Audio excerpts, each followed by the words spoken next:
Big Chimney, West Virginia. It has been suggested that the overwhelming percentage of UFO sightings occur in small towns and rural farmlands for good reasons. The view is less obstructed, for one thing. The residents are more likely to be looking up at the sky, more sensitive to the changing lights above. It's about 9:30 in the night. We were driving north on 119 towards Clendon, and my wife saw some intensely bright lights in the sky, and she commented that this was the brightest airplane lights that she'd ever seen. I looked up, and there's this big diamond-shaped object with big flat ends set right above the treetops. Carol Critchfield pursued his UFO to the spot where he saw it set down and found marks that could have been made by landing gear.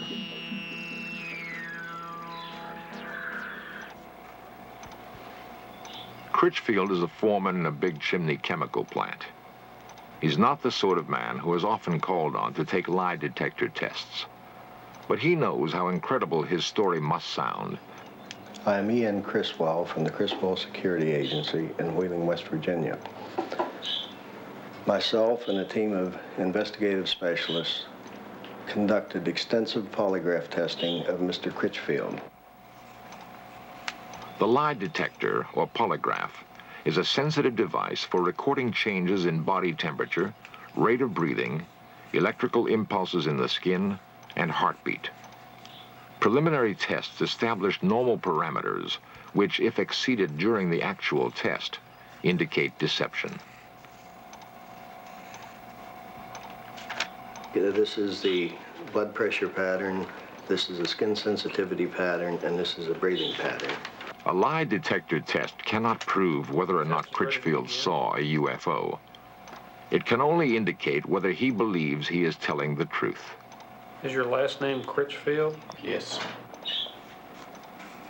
Do you intend to answer all of my questions truthfully? Yes. Are you being completely truthful to the best of your belief concerning the object which you described and saw in the written statement describing the events of June 12, 1975? Yes.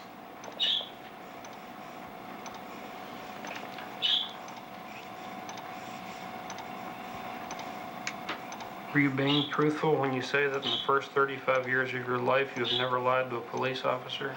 Yes. Are you being completely truthful when you say that you have no knowledge of how the burn spots and other evidence were created other than by the object described in your written statement? Yes.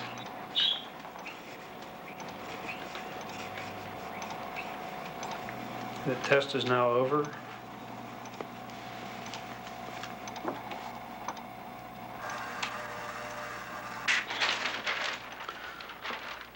On the first question here concerning Mr. Critchfield's name, there was no reaction in any of the tracings.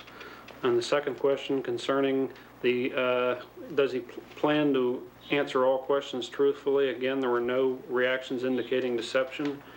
And question number 3 concerning the object that Mr. Critchfield described in a written statement previous to this examination, there were no reactions significant of deception.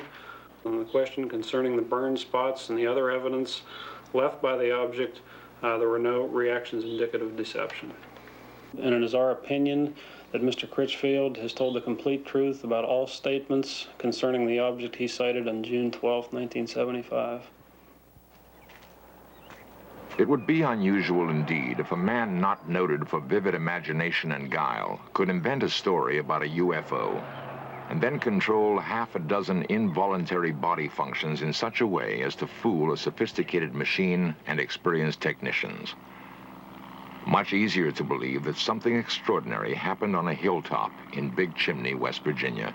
Something that touched Carol Critchfield's life and left him wondering.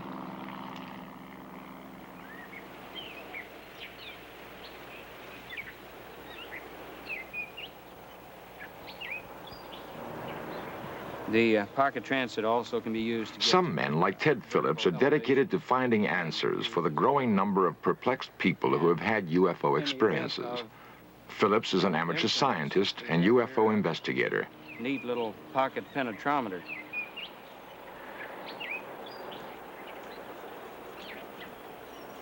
Phillips has taken soil samples at dozens of reported UFO landing sites.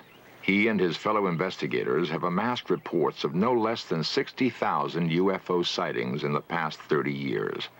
Many of these were fairly easy to explain. Conventional aircraft, weather balloons, flocks of geese.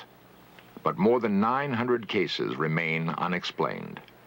Phillips has an important ally in his search, the University of Kansas Aerospace Science Laboratory.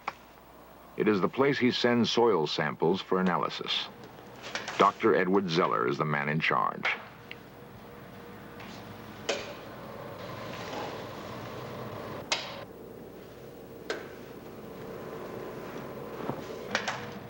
Zeller believes it would be unscientific to ignore UFO reports, and that the techniques of hard scientific analysis can be put to work finding answers.